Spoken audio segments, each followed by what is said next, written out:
In diesem Video will ich dir erklären, wie du als Unternehmer unter Verwendung des neuen NHR 2.0 Status nach Portugal auswandern kannst. Immer mehr Mandanten wollen Deutschland, Österreich und die Schweiz verlassen. Man ist hier geopolitisch doch voll im Kreuzfeuer. Das Risiko ist enorm und man denkt über Orte nach, in denen man möglicherweise sicherer ist, in denen man hier ein angenehmes Leben führen kann. Vielleicht sind die Lebenshaltungskosten nicht ganz so hoch. Man ist aber dennoch irgendwo in Europa. Und hier ist natürlich Portugal ein wunderschönes Land, in dem man es ganz sicherlich aushalten kann. Portugal hat nur einen großen Nachteil und das sind die Steuern. Die sind nämlich extrem hoch, deutlich höher zum Beispiel als in Deutschland. Wenn man nach Portugal umzieht, dann sollte man es nur tun, wenn man hier einen guten Plan hat. Seit diesem Jahr ist es möglich, nun den neuen portugiesischen NHR 2.0 Status zu nutzen. In Wirklichkeit heißt der IFICI, allerdings ist das so kompliziert, da verwendet man noch lieber das Wort NHR 2.0 oder einfach NHR 2, wie ich ab jetzt in diesem Video dazu sagen werde. Der eigentliche NHR-Status wurde 2023 abgeschafft. Damit konnten Privatiers, Rentner nach Portugal umziehen und konnten letztlich hier Renten und Pensionen sehr steuergünstig vereinnahmen. Sie haben nur 10% Steuern darauf bezahlt. Und vielfach waren ausländische Kapitalerträge steuerfrei, wenigstens Dividenden. Veräußerungserlöse mussten allerdings in Portugal versteuert werden, außer es handelt sich hier um Veräußerungserlöse aus dem Verkauf einer ausländischen Immobilie. Die Regierung, die wahnsinnigerweise hier die Abschaffung des NHR-Status beschlossen hat, wurde dann kurz danach aus dem Amt gejagt. Übrigens hat der damalige Ministerpräsident von Portugal, Costa, der hier der Korruption beschuldigt wurde, dann kurz hinterher einen hochdotierten Job bei der EU bekommen. Da siehst du schon, was es mit den Politikern hier in der EU auf sich hat. Da landen einfach die größten Loser, die es in ihren Ländern nicht mehr packen, die dort unwählbar geworden sind. Sie kriegen dann hier einen Job in Brüssel, aber das ist natürlich ein anderes Thema. Also Costa wurde aus dem Amt gejagt, Korruptionsvorwürfe haben ihn zur Strecke gebracht, dann wurden die Konservativen wieder gewählt und sie haben vernünftigerweise gesagt, wir brauchen natürlich sofort wieder einen NHR-Status, denn das war super für unser Land, damit kam hier viel Geld in unser Land. Damit wurden die wunderschönen, aber oftmals verkommenen portugiesischen Städte von Grund auf hier neu belebt. Und mit neuem Geld kamen dann auch neue Touristen, die in diesen neu renovierten Immobilien gerne ihre Ferien verbringen wollten. Allerdings hat man dann in Portugal gesagt, nun den alten NHR-Status wollen wir nicht wiederherstellen, denn eigentlich Rentner und Privatiers wollen wir hier nicht haben. Das ist auch so politisch eigentlich nicht sehr opportun, denn dann steigt uns gerade wieder die ärmere Bevölkerung aufs Dach, weil es so aussieht, als ob wir Reichen irgendwelche Privilegien geben. Machen wir es doch so wie die Spanier mit ihrem Beckham Law, dass das Ganze im Grunde an einer konkreten Beschäftigung in Portugal hängt. Das heißt, Privatiers und Rentner können jetzt nicht mehr kommen unter dem neuen NHR-2-Status. Das klappt nicht. Man muss tatsächlich einer Beschäftigung in Portugal nachgehen. Ich werde gleich dazu kommen, wie du dich für eine solche Beschäftigung qualifizieren kannst. Was sind jetzt die Vorteile? Nun, wenn du in Portugal angestellt bist, dann zahlst du nur 20% Einkommensteuer auf dein Gehalt in Portugal. Das ist natürlich ziemlich wenig, vor allen Dingen, wenn man berücksichtigt, dass ja der Spitzensteuersatz in Portugal bei weit über 40% liegt. Außerdem sind deine gesamten ausländischen Kapitalerträge alles steuerfrei. Also Veräußerungserlöse, Dividenden, Zinsen, Lizenzeinnahmen, das ist jetzt alles komplett steuerfrei in Portugal. Die steuerfreien Einkünfte sind also viel weiter gefasst als beim alten NHR-Status. Vorsicht aber, Einkommen aus Offshore-Gesellschaften sind nicht akzeptiert. Da stehen die meisten Länder auf einer Blacklist. Hier kannst du also keine steuerfreien Einnahmen erzielen. Wenn du aus solchen Ländern hier Kapitalerträge zum Beispiel bekommst, dann müssen diese in Portugal versteuert werden.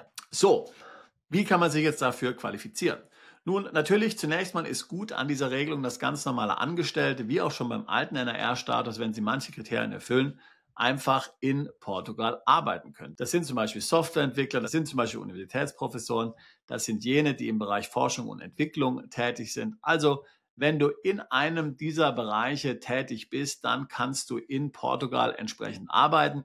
Wichtig ist eben nur, dass sich das Unternehmen, bei dem du arbeitest, hier für den neuen Status qualifiziert. Also nicht nur du musst dich qualifizieren, sondern eben auch das Unternehmen muss in diesem Forschungs-, Entwicklungs-, Innovationsbereich, Startup-Bereich hier vom Ministerium oder einer der anderen qualifizierten Organisationen abgesegnet sein. Hierzu müsstest du also den Arbeitgeber im Vorfeld fragen. Aber geh mal davon aus, dass es eben bei Hightech, Öko, bei grünen Projekten, Forschung, Entwicklung und so weiter und so fort alles möglich sein sollte. Vor allen Dingen aber ist natürlich interessant, was jetzt Unternehmer und Freiberufler machen können. Nun, auch sie können hier in Portugal den Status nutzen, müssten dazu dann in Portugal ein Unternehmen selbst gründen, zum Beispiel eine Kapitalgesellschaft, bei dem sie sich dann anstellen lassen. Hier ist entscheidend, dass 50% der Umsätze außerhalb Portugals erwirtschaftet werden. Und auch hier ist es notwendig, dass man sich eine Bestätigung der qualifizierenden Stelle einholt, zum Beispiel Ministerium, zum Beispiel Finanzamt. Das hängt dann von der Branche ab, dass sich das Unternehmen dafür qualifiziert. Also nicht jedes Dienstleistungsunternehmen kann sich natürlich dafür qualifizieren. Es ist also notwendig, dass man hier auch wieder in diesem Innovationsbereich, Start-up, Forschung und so weiter tätig ist. Du kannst zwar ein einfaches Beratungsunternehmen haben, du musst aber irgendwas Innovatives tun. Allerdings gibt es da relativ viel Spielraum, dann die Dinge auch entsprechend auszulegen. Ja? Also wenn du dein Unternehmen dann entsprechend gründest und sagst, dass du Projekte in diesem Bereich machst, woher dann deine Umsätze wirklich kommen, aus welchen Beratungsmandaten zum Beispiel, ist dann ziemlich egal. Aber wichtig ist eben, dass offiziell das Unternehmen in diesem Bereich tätig ist. Und eben die weitere Bedingung ist, dass du einen Großteil deiner Umsätze im Ausland erwirtschaftest. Heutzutage, denke ich, ist das bei den meisten Freiberuflern und Einzelunternehmen, die zum Beispiel im Bereich Consulting tätig sind, möglich, auch bei einem Ingenieur. Fast alle Ingenieurarbeiten haben ja heutzutage hier irgendeine grüne, irgendeine Öko, irgendeine Nachhaltigkeitsdimension und das muss man dann entsprechend einfach hier mit betonen. Wir arbeiten da mit guten Anwälten und Steuerberatern in Portugal zusammen, die dich dann auch entsprechend unterstützen können. Aber Vorsicht, wie gesagt, das Ganze ist relativ neu. Erst seit Februar 2025 kann man sich eigentlich hier für den Status bewerben. Das Gesetz gibt es zwar eigentlich schon etwas länger, aber es hat dann doch ziemlich lange gedauert, bis dann die entsprechenden Formulare und Handlungsanweisungen der Ministerien entsprechend bereit waren. Das heißt, auch Steuerberater, Anwälte, Berater sammeln hier natürlich gerade erst Erfahrung. Ich gehe auch davon aus, dass das Ganze noch vereinfacht wird. Das heißt, du musst schon damit rechnen, ganz ehrlich gesagt, dass das Ganze jetzt ziemlich holprig vielleicht noch sein kann. Da kann man leider nichts machen. Du wirst also hier zwangsläufig ein Versuchskaninchen sein, wenn du es jetzt sofort angehen möchtest. Ansonsten wartest du lieber ein paar Jahre, bis das Ganze dann gereift ist und Kinderkrankheiten ausgebügelt sind. Grundsätzlich beantragt man das Ganze auch erst im Nachhinein. Das heißt, du kannst nach Portugal ziehen. Sagen wir zum Beispiel mal, du ziehst um Anfang 2026. Du hättest dann bis zum 15. Januar 2027 Zeit, dich für den Status zu bewerben. Ja, also immer im Nachhinein. Und jetzt siehst du natürlich da schon das Problem, sollte aus irgendeinem Grund dir der Status nicht gewährt werden, wärst du dann voll steuerpflichtig in Portugal. Ja, das heißt, du musst es im Grunde genommen so steuern, dass du im ersten Jahr deiner Anwesenheit wahrscheinlich ziemlich wenig Einkünfte hast, damit du das Risiko einer hohen Besteuerung in Portugal hier entsprechend vermeiden kannst. Der Status ist ja dann 10 Jahre gültig, da hat man dann schon eine hohe Rechtssicherheit. Apropos Rechtssicherheit, hier finde ich Portugal tatsächlich vorbildlich. Das gilt zum Beispiel auch für den alten NRR-Status. Es ist nicht möglich, im Nachhinein hier einen solchen Steuervorteil wieder abzuerkennen. Das heißt, auch jene, die jetzt noch den alten NRR-Status haben, können diesen natürlich ausnutzen, bis sie ihre 10 Jahre voll haben. Du kannst leider von dem alten Status nicht auf den neuen wechseln. Du musst 5 Jahre lang Portugal verlassen haben, dort nicht steuerpflichtig gewesen sein, damit du dich für den neuen NRR 2.0 Status bewerben kannst. Und jetzt kommt noch ein besonderes Schmankerl, nämlich für die Rentner.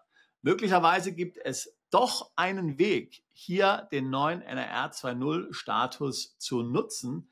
Da hat sich nämlich vor kurzem hier etwas ergeben im Gespräch mit einem englischen Mandanten. Und zwar hat er eine Einmalzahlung hier bekommen aus seiner betrieblichen Altersvorsorge und das kennt man in Portugal nicht. Aus portugiesischer Sicht heißt Rente oder Ruhestandsbezüge ein monatlicher Betrag. Hier hat er einen Einmalbetrag genommen.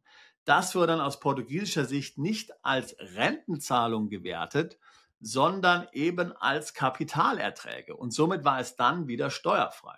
Aber Vorsicht für Deutsche. Es gibt mit Portugal ein Doppelbesteuerungsabkommen und Portugal ist eins von nur 3 Ländern, bei dem es hier auf Ruhestandsbezüge und Renten eine Rückfallklausel gibt.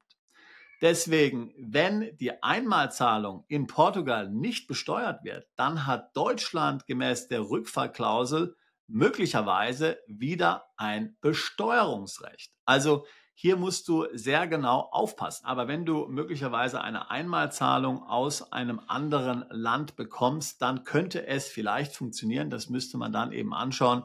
Im Fall dieses Briten hat es tatsächlich geklappt. Also, Portugal, ein schönes Land. Ich würde sagen, man ist ziemlich weit ab vom Schuss hier an der Westküste Europas. Das heißt, egal was da so in Zentraleuropa, in Deutschland, Österreich, der Schweiz passiert, an der Ostflanke der NATO, in Portugal wirst du hier relativ abgeschirmt sein. Also abgeschirmter wenigstens als in Deutschland, ganz klar. Wenn du ganz sicher sein willst, musst du wahrscheinlich den Kontinent verlassen. Aber Portugal eben ist sicherlich schon mal eine ganz attraktive Option für all jene, die jetzt günstige Steuern mit einem angenehmen Lebensstandard verbinden wollen. Wenn auch du dich für NAR 2.0 interessierst, dann würde ich mich freuen, mit dir ein Beratungsgespräch zu führen. Link dazu packe ich hier in die Beschreibung dieses Videos mit hinein. Wie gesagt, du musst akzeptieren, dass das Ganze neu ist. Wir arbeiten aber mit sehr guten Steuerberatern und Steueranwälten in Portugal zusammen und ich bin zuversichtlich, dass wir dich auch hier beraten können bei deinem Wegzug.